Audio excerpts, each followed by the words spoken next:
दुनिया का हर इंसान कामयाब होना चाहता है, लेकिन सफलता पाने से पहले जो असफलताओं को फेस करना पड़ता है वो हर कोई नहीं कर पाता, जिसके चलते सफलता बस उनके लिए एक ख्वाब बनकर रह जाता है।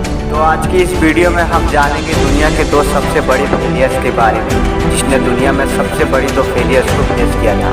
सबसे पहला नाम आता है थॉमस अल्वा एडिसन का, जिसने बल्ब की खोज की थी। 14 अप्रैल 1930 को जब थॉमस अल्वा एडिसन अपने फैक्ट्री से आकर खाना खाकर घर में सो रहे थे, तभी एक आदमी भागते हुए उनके घर आया और थॉमस थॉमस कहने लगा, जिसके चलते थॉमस के बेटे ने उससे कहा कि क्या हुआ।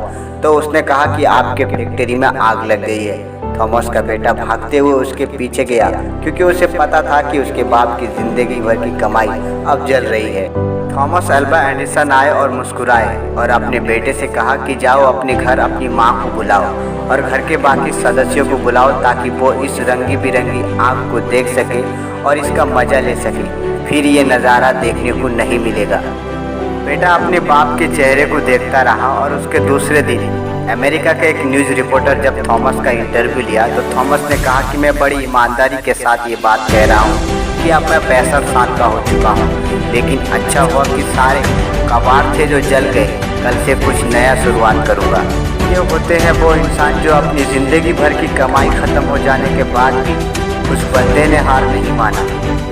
अमिताभ बच्चन साल 1995 में जिस भी ब्रांड में वो हाथ रख देते थे वो कामयाब हो जाती थी, और जिस मूवी में उनका नाम जुड़ जाता था वो सक्सेस हो जाती थी। और इसी सक्सेस को देखकर अमिताभ बच्चन ने ABCL कॉरपोरेशन कंपनी की शुरुआत की। शुरुआत में कंपनी ने एक तेलुगु फिल्म ब्रांडेड क्वीन का हिंदी वर्जन में काम किया, और उसके बाद रक्षक और दिल जले जैसे मूवी के गाने के राइट्स खरीदे।